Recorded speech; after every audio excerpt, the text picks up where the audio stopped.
Today we're going to be talking about the most anticipated films in 2017, as well as part one of our best of 2016. So stay tuned. Welcome to The Real Review.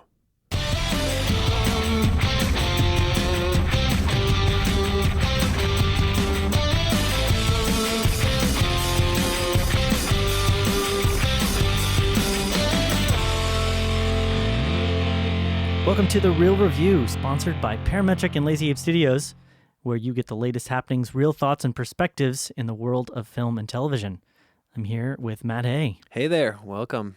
Glad to have you guys here for our first inaugural podcast. Yay, it's going to be exciting. It is going to be exciting. So Matt Hay here, and I'm Joel Cunningham. We're going to be doing this going forward, hopefully a weekly podcast. Yep. Maybe bi-weekly. We'll see what We'll see what happens, yeah. We'll see what happens when we get it going.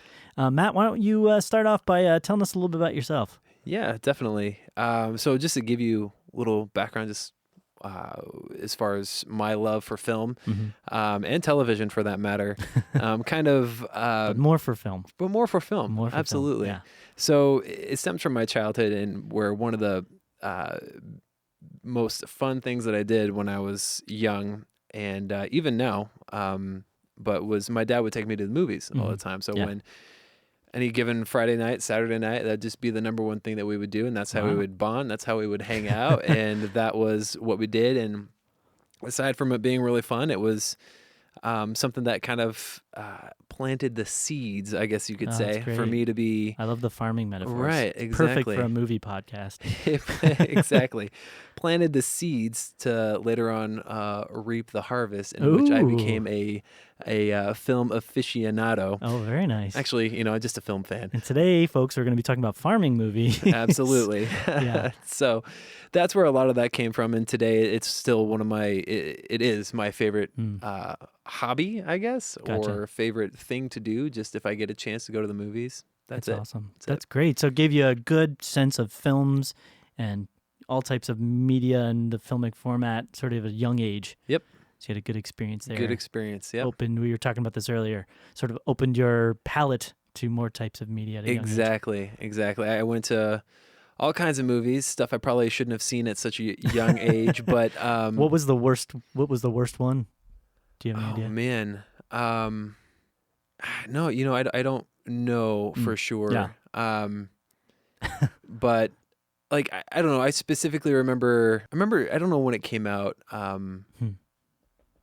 specifically, but Striptease? Is that new? No. Yeah, that's definitely not in there, but the we saw, I remember like they're usually like action movies, super violent, like Predator and stuff like that. Yeah. Oh, Predator's a classic though. I know, but like glad your if you dad think about took it, that what as was a I, young like 5 when that came out? I don't know. Probably. I don't know. How old were you when? I don't know. I don't remember the exact date you were born. So Right, you don't know that? Okay. I don't know that. No. But yeah, that's a little bit of where I'm coming from. So specifically with you though, where are you coming from a little bit? Well, for me, I'm coming more.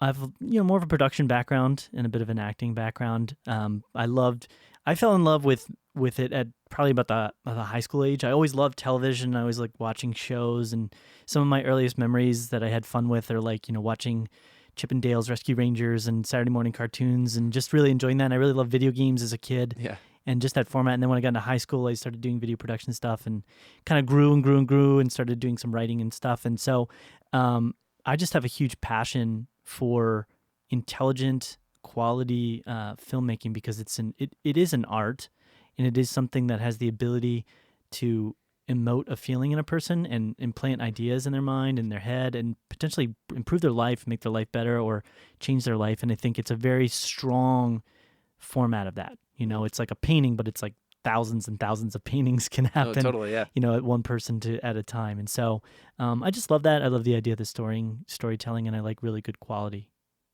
versions of that. And so my experiences were much different. I came from a background where I think my first R-rated film was Outbreak. Okay. Which is like the softest R-rated movie you can see. I think it was R because it had one scene where a monkey dies or something like that. And so my experiences with that, I think the craziest movie I remember seeing at a young age was Arachnophobia. Oh, yeah. And that was like scary as all get out to me. John Goodman, right? Yeah, John Goodman. He was a spider killer guy. Spider killer, yeah. So good Spoiler. film. Yeah. So let's just real briefly here. We talked a little bit about who we are. Would you like Matt to intro a bit about how this show is going to work? going forward? Yeah, absolutely. So obviously a lot of this is our love for film, being displayed, but we're going to have, weekly topics where we're going to talk about specifically, we'll have segments where we're reviewing stuff that has come out recently. Yes. Whether it be film, and even we'll have a segment where we'll call it, Tube Talk for now, where we actually get a chance to talk about Like the Tube latest. Top. Yeah, Tube Top. Yeah. Or Tube Talk, where we actually talk about where we actually talk about what's happening in television recently, and we can just kind of go over some of those things so we can see what's going on, see what we're feeling about certain shows, whether it be the Walking Dead, the Flash, don't or get me started on whatever is Walking Dead happening. right now. We won't even go there right now. Yeah. We won't talk about that today, but well, I mean, like you said earlier today, we're going to be talking about what's coming up in 2017 that we're most excited about, which there are a ton. Yep.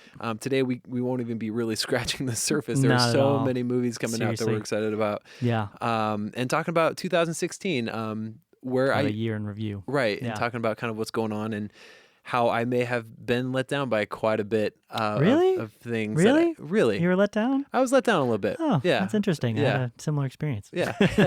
Just a little. Just a So, little. but at the same time, there Yeah. are some things that were awesome that I wasn't expecting. Agreed. Yeah. Stuff like that. But yeah, we'll do the movie reviews. We'll even talk about some news items, Yeah. some things that are happening in development in future upcoming movie projects that are coming out later in 2017, and Yep. those types of things, so we can kind of keep everybody up to date and talk about what we were thinking about, what's going on with those. Absolutely. We're going to have, we're planning on having more hosts and guests to come in and kind of talk as well once we meet people that we really feel like would be awesome to bring on and Yep, totally. talk about different topics and stuff like that. And so, again, I would put a disclaimer here and say we are recording these actually prior to them coming out by a pretty big margin. So anything we're saying now, a month from now when these get released, Maybe different. maybe different. So we're doing Right. our best to keep things, Yep. current, but it's a bit difficult when we're in, a month before they're We're released. in the past right now, We are in listeners. the past. We are in the past. It's a much different time here in the past.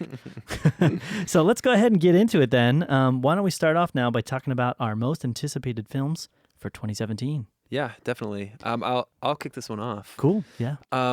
Okay, so there are a ton. Like I said, we're not really scratching the surface, and what we're talking about here is not necessarily the top of our most anticipated films, Yeah. but they are on the list for our most anticipated Absolutely. And films. this is something we're planning on spreading out for the next 3 podcasts, Right. actually, for the top films of 2017, what we think are. Exactly. So, my first one is the movie Split. Okay. Now, this is a movie. It's going to be the latest from M. Night Shyamalan, who, as you know, had a stellar beginning to Yeah. his directorial and filmmaking career. He was like a darling of the industry. People loved that guy. People for a long time were like, the next Spielberg Exactly, and all that yeah. stuff. And then And then the happening. Well, before that, the Village became divisive Yeah. for a lot of people, and Yeah. then from there, it kind of spiraled downwards for most bit. people. Yeah. But recently, I don't know. Have you seen The Visit? Did you see The Visit? I did not see The Visit. Okay. I've kind of sworn off most of Shyamalan films Okay. for now So- after some of the horrible experiences I had. So for me, I'm a huge like thriller, suspense, and like horror Yeah. fan, Yeah. and I really liked The Visit. Okay. And so that coming off of his previous films, whatever they were, like The Happening or Last Airbender and Yeah. those kinds of things. That's the one that killed And me. you're right, Airbender, yeah. and that one with Will Smith and his son. After Earth. After Earth, right? Oof. So, Which I don't blame him solely for that. There's a lot of reasons why, Right. the involvement of Will Smith got that messed up. so this movie I'm really excited about. Yeah. Because I really enjoyed The Visit, and I felt like it was kind of a return to return to form for him. Yeah. In that like thriller suspense vibe. Gotcha. And so I really enjoyed that. Split, now, not just from the directorial standpoint, but I'm really excited for the acting power, mainly in James McAvoy. Yeah. And if you haven't seen the trailer for Split, you should check it out. It's creepy. It's a great casting. Right. I think that's going to be awesome for the film. And it's about this guy who essentially kidnaps these three girls, and through the course of their imprisonment, they actually find out that the guy who kidnapped them has split personality, or whatever that disorder is called. 23 alternative, alternative personality disorder. I don't know. So he has exactly 23 different people living inside the one body, and you see this, and you can sense that there's going to be some kind of crazy trademark Shyamalan twist at the end. And, absolutely. I've actually seen early reviews of this because it premiered at, I can't remember what it premiered at, something recently, and it's getting very, very positive reviews, and people are very excited because Shyamalan seems to be coming back. So anyway, I'm really, really pumped about this movie. I think it'll be something special, probably something I'll go see with my dad. With your dad, there you go. That's great. Yeah, it'll be cool. Yeah, it's a dissociative identity disorder. I believe. That's what I'm pretty sure it's called, by the way. Yeah, hey, you know what? I got a degree in psychology, but yeah. Do you? I do, yeah. Oh, very good. The more you know. Yep. Well, that's awesome. I think that's a very interesting film. I'm skeptical, but I'm excited to give him another shot, I guess. Hey, yeah. yeah. I'm like, I can't give him the benefit of the doubt, but I can give him another shot. I guess he hasn't killed off his How are you with thriller, suspense, horror? It's a mixed bag for me. Okay. I'm not a big horror fan. Okay. And I think the main reason for that is I don't like to be titulated. No, I'm kidding. I don't. I think most horror hits kind of the lowest common denominator, but a good horror film can, again, elicit more than just, I'm scared, this is scary, this is really scary. And that's kind of most horror films these days are just like, it's scary, look how scary it is, crazy. So, I mean, I'm a huge fan of, films like Signs and what he did there, which was it uses kind of the scariness and the energy of the film. I think even, we'll talk about this at some point, but Arrival has a suspense element to it. And I love when a film or a show can be suspenseful, which engages you with the characters, engages you with the story and the plot, but not just murder for murder's sake and not just torture. Right. I've seen a fair amount of the Saw films, and it's nothing like that. So I don't think it'll be I was like only that, interested in those films because the plot was so twisted and crazy, and it was like, oh wow, this is interesting how it's going. But after a while, it just got to be like, how can we torture these people? Yeah. So I don't see it going that route, but I definitely get that there. But gotcha. Hey, what's next on your list? So for me, the next film we'll talk about here, 2017, is Kong Skull Island. Woo! This is being directed. This is interesting. It's being directed by a guy I might get his name wrong here, Jordan Vogt Roberts. The interesting thing about him is that this is kind of his first major studio film.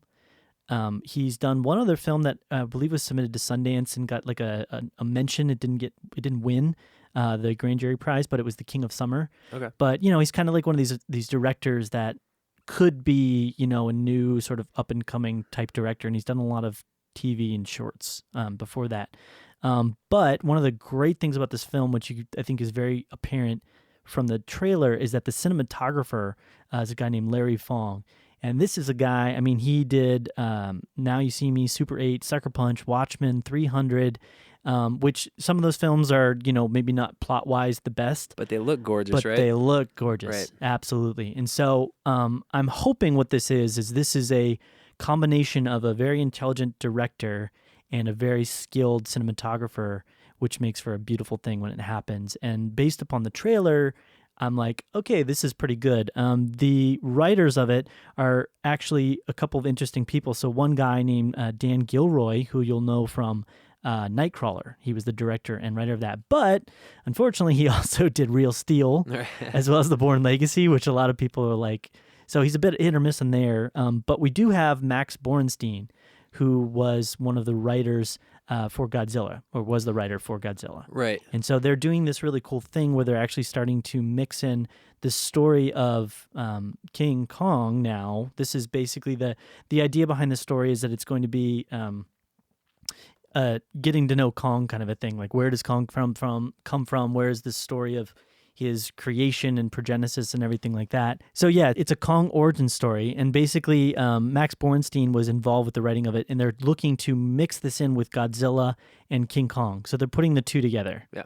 And it could be a really cool combo where they basically create this world where Kong and Godzilla exist. And, Japan has had this going on for years where Godzilla universe, there's tons of different stuff. They actually had a film where Godzilla took on Kong and, they ended amicably. I'm pretty sure Kong got beat down, but they ended amicably. They gave each other high fives. Yeah, they, and went walked off away. and got Slurpees together. And Yeah. they had a great time together. And then the last writer that's involved with this is a guy named John Gattens. He's doing the upcoming Power Rangers film, which looks surprisingly good. Yeah, I'm kind of And then intrigued. he was the writer for Flight. Oh, okay. But he's also the writer for Need for Speed. So, yeah, kind of back and forth in that.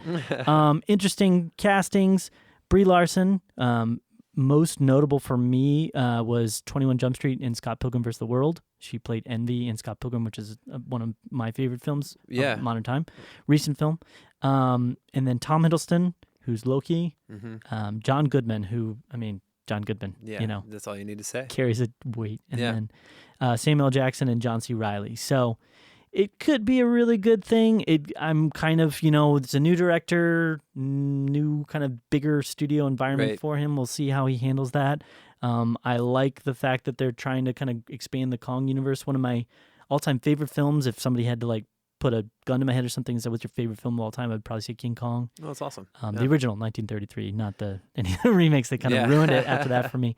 But yeah, so I'm excited about this one. That's cool. Yeah. It's definitely going to be. I'm super excited for it. Also, I love that trend that they're doing with the directors are bringing like up and comers who really haven't done a ton. Yeah. They did that with Gareth Edwards a little bit in the Godzilla movie, which I really enjoyed for the most part. There's a lot of people that didn't like it, but I really enjoyed it, and so I'm really excited to see how they're going to do this. Definitely scaled up Kong a little bit, because traditionally he was a lot smaller, and when I first heard they were going to be joining them together, I was like, Godzilla's just going to step on him. Yeah, he's just going to flick him with his tail. And but be like, Kong is ginormous now, so I think it's going to be very exciting, and all my childhood dreams are going to become true, and whenever that movie comes out. That's awesome. So next film. Yeah, so the next one for me, which I'm super pumped about, is Logan. Okay. Couple of reasons why. One of them being the trailer is one of the best trailers I have seen in a long time. Are you a Johnny Cash fan? Yeah. You are a Johnny Cash fan. Okay. Well, specifically in regards to the tone of this film, it seemed wildly appropriate. And just the kind of this is, for those who don't know, this is Hugh Jackman's last go at being Wolverine. Yeah. He's not going to be Wolverine ever again.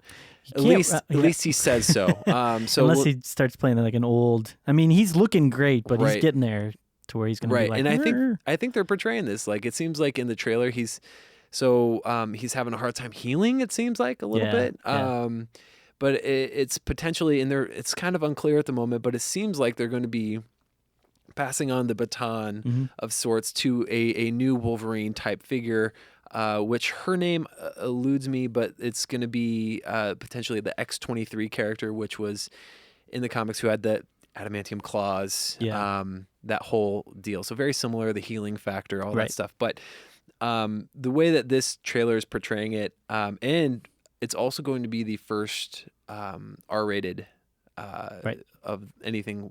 Excluding Wolverine. his director's cut remake of the last of the Wolverine film. Yeah, this is the first R. And if you see the international trailer, you'll see immediately why. There's one shot in there that's intense, and that's understandably why it would be rated R. Yeah. But he takes his kid to a bad movie, right? Right, exactly. So, I'm really excited about it. James Mangold, I really like the Wolverine. The stuff at the end, sure, got a little weird, but I appreciated it for what it was overall. It was a little bit less. It felt a little bit less comic booky superhero-y to me, and I kind of appreciated that. So I'm excited to see where this goes. I know Hugh Jackman's really excited about it. Patrick Stewart is in this. Yeah. He's looking super, super old, so I wouldn't be surprised if he's potentially gone after this as well. But anyway, I'm really excited about it. I think it's going to be good, fun send-off for Hugh.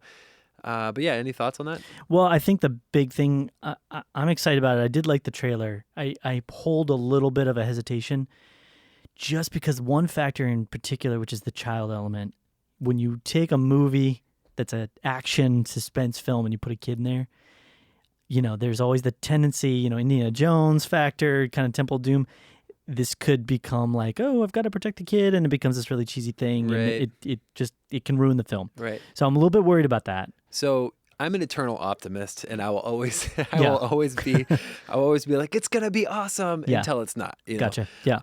So I think it's gonna be all right because I think what you might see is that child element factor. Especially in a rated R environment, I think it'll stay away from that unless because I don't get Yeah. that cheesy feeling from the I trailer. didn't either. So, I'm holding out hope. I watched it a couple times to see if I could Right. pick up what the role they kind of have her in Right. the film. And she seems like she's more there as like a catalyst Right. to the action, Yep. which I think in that fashion, she can function well in the film. But if she's like the main focus Mm-hmm. of the film, then it becomes a difficult issue for me that it would be hard to overcome. Yeah. So, yeah, but I'm excited Cool. to see it. I'm giving it a shot for Yeah. sure. I think there's a I'm lot of good stuff with it. Pumped. Anyway, so what do we got next? So this is the last one we'll be talking about today. This film is one that I am a huge fan of the series and basically wondered if they could potentially do this the way that they're saying that they want to do it. This film is Alien Covenant. Mm-hmm. Basically, Alien Covenant it's a sequel of sorts. It's still a prequel to the Alien series, but the synopsis is a crew of the colony ship Covenant discovers what they think is an uncharted paradise, but it's really a dark, dangerous world where the sole inhabitant is the synthetic David, who is the survivor of the doomed Prometheus expedition. So at the end of the Prometheus film, the two characters, the two ones that are sort of left over, Naomi and who plays Shaw and basically David are left on the ship and they're flying off and they're like, we're going to find these Prometheus guys. And then we don't really know what happens. And so I was personally pretty disappointed with Prometheus. There was elements that I thought were cool, specifically the visuals, but there was some really dumb story elements and just some really dumb character moments where it was like, hey, I should grab this scary lizard thing that just jumped out of some primordial goo and, or hey, this giant thing is collapsing on me. I should just run, straight. And there's a lot of different reasons for it. But I'm also excited because it's Ridley Scott, who I think in a lot of ways does have a very good vision for films and is a very visionary director. Obviously, started the Alien series, started the Blade Runner thing. But I've seen a couple interviews that they've done of him where it's kind of left me concerned a bit that this could go in a wrong direction. One is the writers that are attached to it. The first one that actually was involved was a guy named Michael Green who wrote Green Lantern. So he's Classic. got some, classic. He's got some good credits. I mean, he wrote Logan, but he also he's writing the Blade Runner sequel. Okay. And he's done a ton of TV shows. And then they have a guy who wrote Jack Paglin, who wrote Transcendence. Ooh. So there's some tough writers that have been attached to this. The one kind of saving grace, if you will, is that they have a guy named John Logan who is doing rewrites on the script, apparently, after these two people had gone through and written the script. John Logan got involved. And John Logan, if you know him, he's the guy that wrote really great films. The Aviator, Gladiator, Sweeney Todd, Spectre, Skyfall. Great writer. So I'm very encouraged by having him there. That is good. And having him do that. The DP is a great guy. He's worked on a few of the films that Ridley Scott has done, and he did The Martian as well as Prometheus and Pirates of the Caribbean series and Sweeney Todd. So there's good elements to it. I think I'm more concerned because of, and this is what I was talking about in the beginning, Ridley Scott did an interview where he basically jokingly said that he sort of recognized the value of sequels. And a lot of his films, I think, were so great. Blade Runner, for example, was a great film because it's its own universe and self-contained, and it's not trying to build this whole world, like The Matrix tried to do. And it ended up being a great film for what it was, but then we've seen now he's done some films that have kind of like not really done great. He did great, stuff, Gladiator, The Martian, Blade Runner, but then he did Robin Hood, he did The Counselor, which was horrendous. That was in 2013. And Prometheus as well, which was a very controversial type film. And that was more due to, I think, the rewrites that kind of got thrown in there last minute. But what are your thoughts? So I'm one of those guys that kind of will like keep my thoughts hidden on this because I liked Prometheus. Yeah. Okay, fair enough. I liked elements of it. Right. So I liked Prometheus, but I'm incredibly excited for this movie. The poster for it is so good. Oh yeah, the poster's It great. is incredibly creepy. Yeah. If you haven't seen it, it's essentially just almost half of one of the xenomorph, like the alien's face, like snarling at you, and above it just says "run," which is great advice. But is that run to the film, run away from the film? I mean, you know, I think they leave it up to interpretation. Leave it up to interpretation. There you go. But yeah, I'm incredibly excited about it. From what I've been hearing about it, obviously the actors and anybody involved with the film is going to talk. Yeah. Good. You know, they're going to say good things about it. Yeah. I know that Danny McBride is in it, which is a weird choice. That's the other thing. I'm not sure about the casting there. But I think it's okay because from what I'm getting in interviews that I've seen with him, then also with Michael Fassbender is that the movie is very scary. There's going to be more of the like original Alien like scariness to it. Danny McBride saying he's not just like the funny guy. Yeah. So I think with that alone, I'm excited about, because that's what the first movie was. The first Alien was, it was a scary movie, you know, and it was less, and like Aliens came in, and which was great, but it changed it. It took it from that horror scary element, but turned it into like a sci-fi action thriller. Right. And I think that really worked. I get what you're saying there. I think so. My problem with that a bit is that, you know, Ridley Scott did the first film, and it wasn't a comedy. It really was a dramatic suspense horror thriller kind of set in space film. Right. And then Aliens was a sequel. It was done by a completely different director. So I'm not sure. I don't see Ridley Scott as a comedic kind of director, right. And I'm fine with them bringing in a bit of humor to add some levity. I mean, you had Bill Paxton in the second right, movie. That's Game over, man. I was going to compare right. to that. But yeah. I get that. And if that's kind of what he's going for here, you know, he's trying to have that voice of like release in a way in a film when things get serious. You need kind of some humor to make it not be so crazy. So I'm fine with that. But Danny McBride, man, like if you've seen the stuff that he's been involved in, I mean, he just is some really off the wall kind of silly, you know, stuff. So we'll see. Yeah. Regardless, I'm again the eternal optimist. I will always think it's going to be awesome until it's not. But yeah. Cool. So at this point, we kind of talked about all of our 2017 most anticipated for this podcast. We're going to be doing parts 2 and 3 in the upcoming podcasts, and so hopefully stay tuned. We're going to be giving you probably about 4 more each episode. So total of, you know, whatever that is. I can't think right now, 12 films that are most anticipated, which is, there's a huge list. There's probably even more than that I'm excited about. But yeah. Yeah. So let's move on, and we'll do our best of 2016, part 1. Yeah. So what, Matt, would you say, starting off, your first pick for your best of 2016? So again, this is in no particular order, and this is not saying this is my favorite movie of the year, but this is just a couple. There's a couple on here that I was really surprised with, and the first one for me was 10 Cloverfield Lane. Yeah, that was a surprising one. Yeah, I know you think differently on this. I enjoyed the first Cloverfield. I enjoyed it for what it was. I thought it was really cool. Different spin on the found footage thing.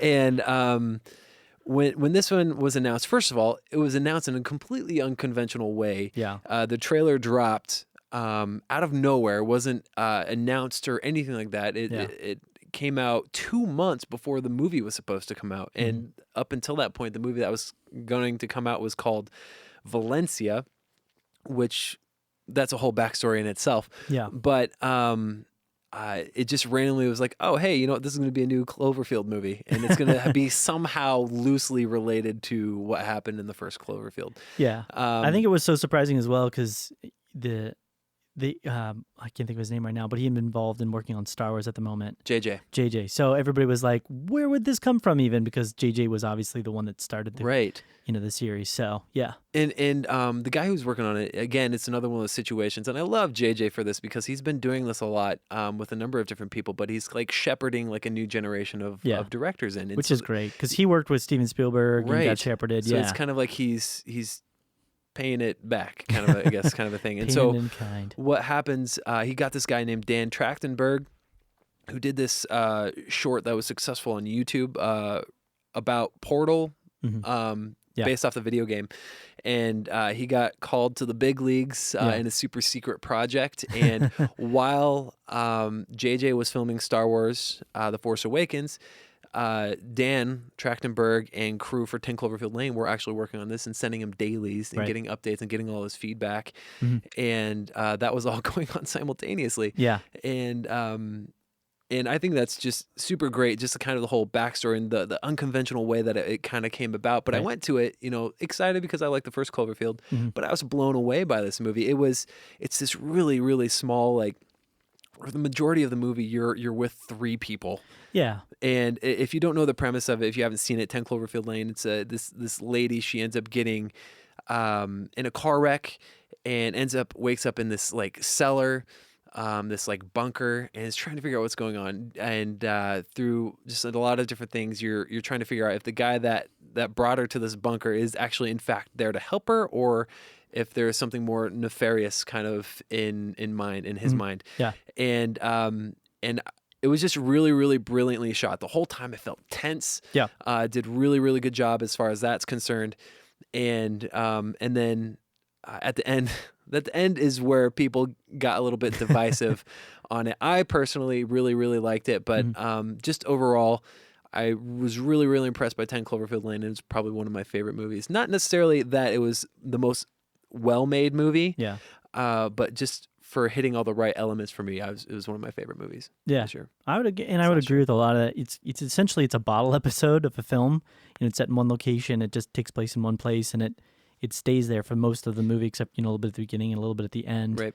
But it did it well, and it did it in the best way it could do it. It kept it suspenseful, kept it interesting. You never got the feeling that they're kind of like just spinning your wheels and making time progress. Unless that was purposeful. They're like, okay, well, time is passing.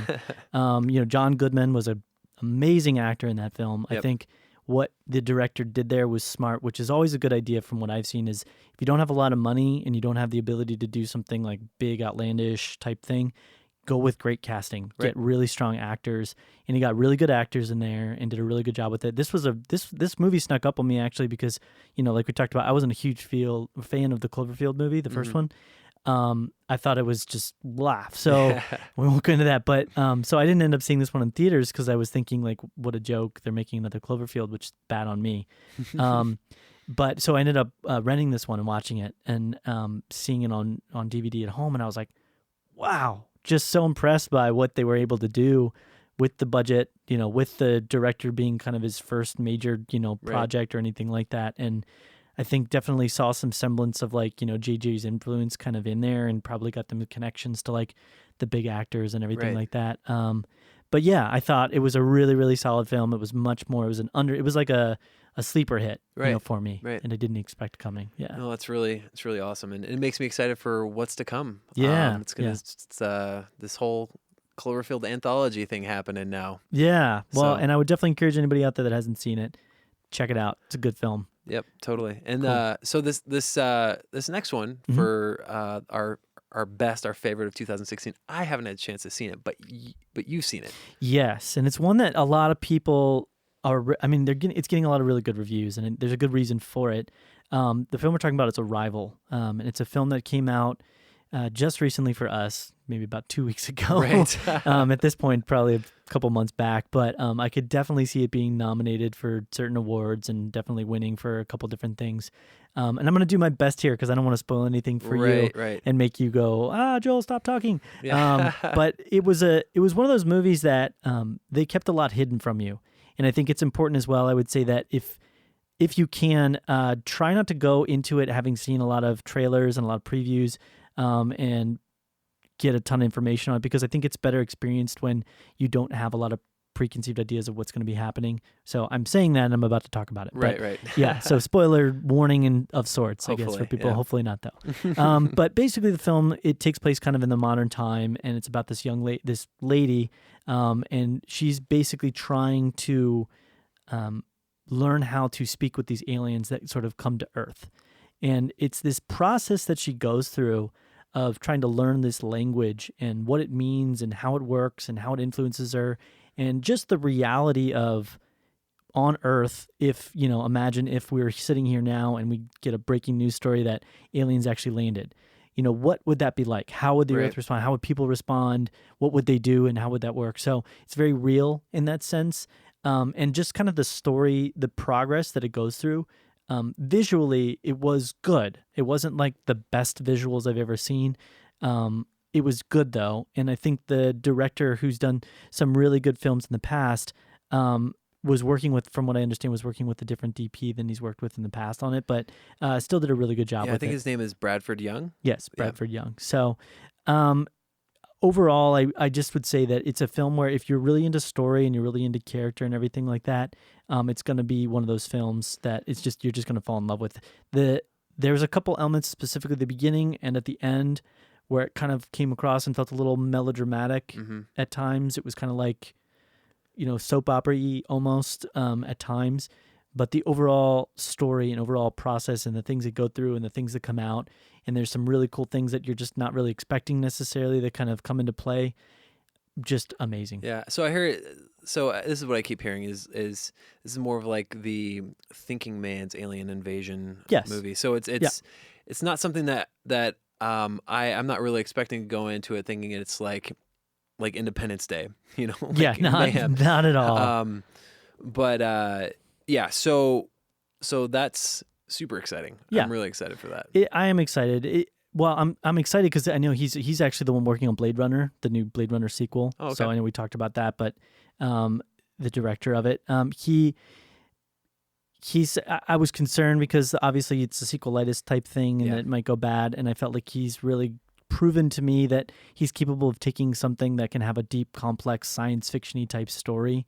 It's one of those things that, if you look at Christopher Nolan or something like that, where they can create these sort of worlds within our world, but do a very good job with that and telling that story very well. That's so awesome. Makes me excited for seeing that film and seeing kind of what he's got coming up. He did Sicario, he did Prisoners, he did a bunch of films that were really popular and were really great. Denis Villeneuve. Yeah. That's his name. Yeah. And side note, the cinematographer Bradford Young is going to be the cinematographer on the new Han Solo film. Oh, cool. Anthology Star Wars film. So that'll be cool. I'm questioning that one. We'll see how that one goes, but we'll see. The last thing I'll say about this, the main cast in here, Amy Adams, Jeremy Renner, they did a great job.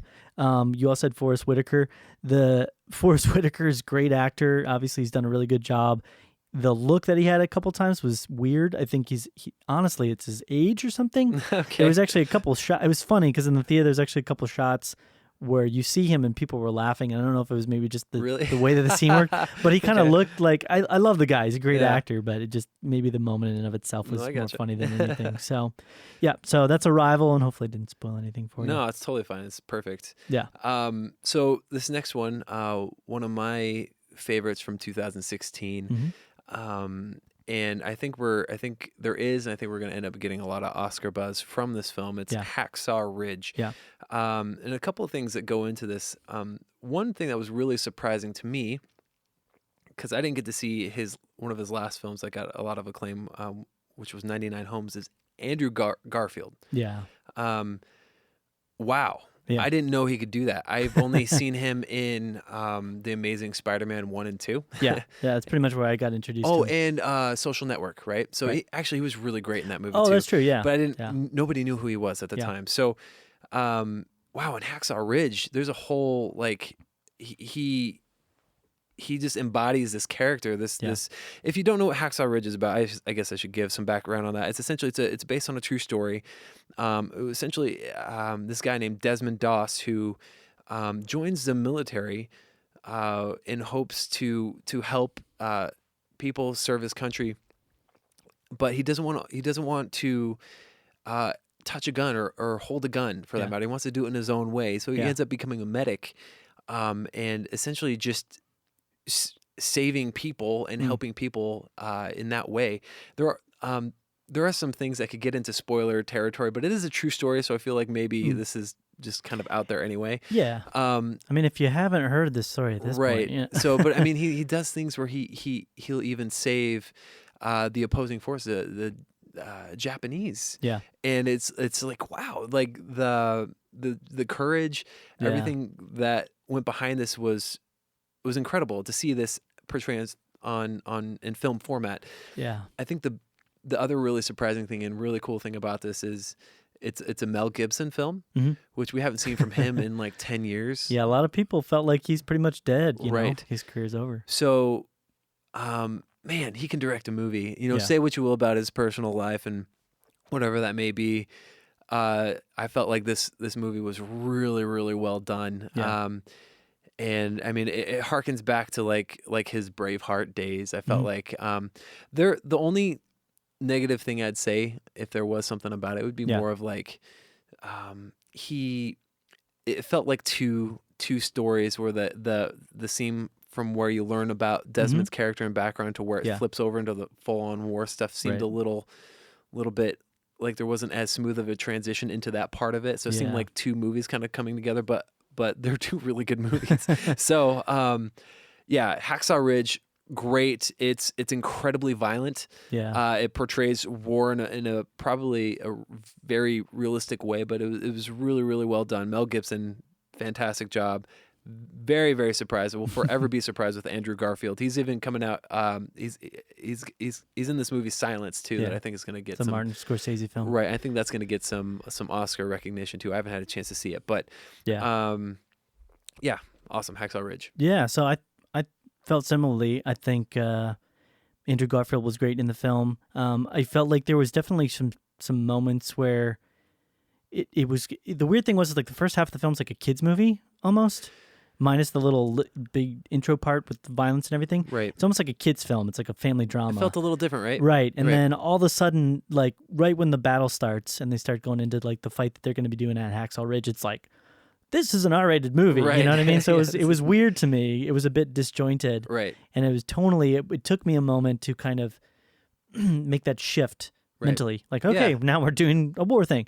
But I will say that it was important that they portrayed that opening, I think, honestly, and it was it felt like that was probably the way something like that would have gone down. Right. Part of my fear with it was that they were going to make people look unduly evil or unduly bad, because like when you're familiar with the story, it's basically the story of this guy who's unwilling to pick up a gun and kill people, even though he wants to participate in the war. He wants to be somebody that's actively helping to fight this war. Right. He doesn't want to kill anybody. He doesn't want to shoot anybody because of his faith. He's a Seventh-day Adventist. And so he's picked on and he's harassed and physically abused and other things while he's going through like basic training and from people and family and everything like that, and kind of is put in this position where he's like, I'm doing this because I have to do it. I feel like this is my faith and something I can strong to. And I think we can all relate to something like that. That's a message that we can all hold on to and say that there's certain things that if pressured, I would love to think that I could face off against the force like this. And then he's literally put under not just like the people that love him and care about him judging that and saying bad things about it, but then literally like life or death situations where he could make a decision to do something. And it's funny though, the thing that I really enjoyed about it was I enjoyed how they were very, like I said, very real about the way that I felt like something like this would kind of go. In that he's like, well, I can't pick up a gun to shoot somebody, but I can drag somebody across the ground while they're shooting other people. Right. And that's totally acceptable. You know what I mean? Or I can say, okay, there's guys over there, go shoot them. You know what I mean? Yeah. So I thought that was like really funny. I mean, because it's very honest. Yeah. And they did a good job, I think, as well, kind of at the end there, incorporating the real people and the real story of it. That made it over the top for me. Yeah, That's awesome. Which I'm always kind of hopeful that at least like in the credits or something like that, they'll add a reference to that sort of thing. So, overall, I felt like it was a great film as well. And a sea of maybe not necessarily the best year for films always. Right. Which we say that every year, but definitely this year for sure was a bit of a harsh one. So, awesome. So that was our film part 1, best of 2016. We're going to pick that up again coming up the second, which will be our second, third podcasts coming up in the future, which you'll be able to listen to. Yep. Definitely encourage you to check that out. So now what we'd like to do is go ahead and move into the news segment where we talk about a couple things that are going to be happening in the industry, in the film and television world. We haven't talked too much about television today, but it's something that we do talk about on occasion here in the podcast. So Matt, what news do you have for us? Yeah, so there are a couple of news things out recently. One of them is being... Wait, news things or new things? News. News things. News things. Very clever. News and new things. New news things. It's going to be Incredible. Okay. So one of those is being that Fox, so 20th Century Fox, Mm-hmm. has set 2 new release dates for 2 secret Marvel films that are to be named or Secret. disclosed. Yeah. So, and one of them is at the end of 2017, one is at the beginning of 2018. Okay. Um, So are any of these under production currently? Do you know? they're kind of vague about that. I vague. would imagine that they are Yeah, because if they're going to release it at the end of 2017, at least pre. yeah, in pre-production. But for the most part, when they say Marvel movies, they don't own a lot of rights Yeah. for Marvel films. They Yeah. own Fantastic Four and X-Men and goodness. a lot of X-Men related, like people like Deadpool. You know? Yeah. I'm trying to think if they would dare try and do another Fantastic Four after the last one flopped so recently. Simon Kinberg said they might do that, but I don't think they will. It was an awful movie. Yeah. Other than Independence Day Resurgence, it was Mm-hmm. one of my worst reviewed films. Oh, yeah. Yeah. A lot of reasons. Right, exactly. And so with this, you could go a couple different routes. Obviously, one of those, I feel like probably the February one, just because Mm-hmm. it worked so well last time, it's Deadpool 2 is what I would imagine. Yeah. The other ones, I know they've been thinking about New Mutants and an X-Force Mm-hmm. film, which is X-Force is kind of like the gang, the crew that hangs out with Deadpool and like Cable and those guys. Yeah. So that's my thought. I could see X-Force. I don't see them again. I don't see them touching Fantastic Four. I don't see them touching that, and they've got a lot of other stuff that's coming and going and happening with X-Men. So unless Right. they're planning on doing like a major reboot type thing, but I mean, that wouldn't really surprise anybody. So yeah, I mean, it seems like if they're going to reveal it as some sort of secret type project, then Right. I would think X-Force would be pretty possible, or Yeah. New Mutants. Or maybe some other X-Men spinoff, something. I know they were going to do Yeah, that's Gambit, true. but that got canned. Yeah, I thought that was a good idea, personally. Yeah. Oh, Yeah. absolutely. But yeah, so that's really it on that. The other main one I wanted to talk about, and I have some opinions about this, but there was an interview with Kathleen Kennedy, Yeah. who's kind of the Disney Star Wars brain trust. She's a producer extraordinaire, by the Right. way. She's done some amazing projects. Right. Yeah. So she essentially was asked about like the new Star Wars episodic films and then the anthology series. Like, you know, hey, are we going to get more episode films beyond 7, 8, and 9 that are Yeah. slated? Yeah. Or are you guys just planning on doing anthology films? And she said, you know, I don't know, possibly. We're still kind of considering a lot of different things. Yeah. So my thought on that is I absolutely think they are going to continue with episodic films. Mhm. Maybe not right away Yeah. after this next trilogy, Yeah. but Yeah, I mean, they could let it kind of take a break, because this is it. The funny thing is that, you know, if you look at when the films were made, there's kind of like each century, in a way, I mean, roughly kind of each century kind of has its own, you know, Right. or it's 10-year period, I should say, not Right. century. Yeah. Each- generation. Yeah, each generation, I should say, goodness, thousands of years, has their own like sort of Star Wars type segment. And I will say apologetically that the episode 1, 2 people got screwed pretty bad. I mean, that was right.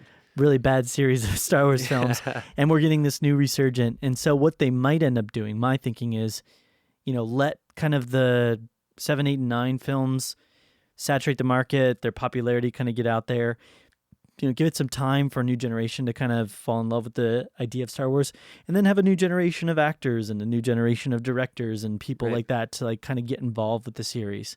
You know what I mean? Yeah. It's sort of like this lull that they kind of do between some sort of series or something like that. Like Right. whenever they're rebooting a series, you know, usually they'll, as long as it didn't flop, they'll usually give it like a professional courtesy of Right. time to like let it be removed from our minds. Right. So I agree. I Yeah. think that's a route that's going to happen. They'll give a little bit of a break, but they'll continue the episodes. I think also Disney owns Star Wars, but Disney Mhm. also owns Marvel Yeah. Studios, and I Yeah. think if anything, they look at how successful their Marvel films are, Yeah.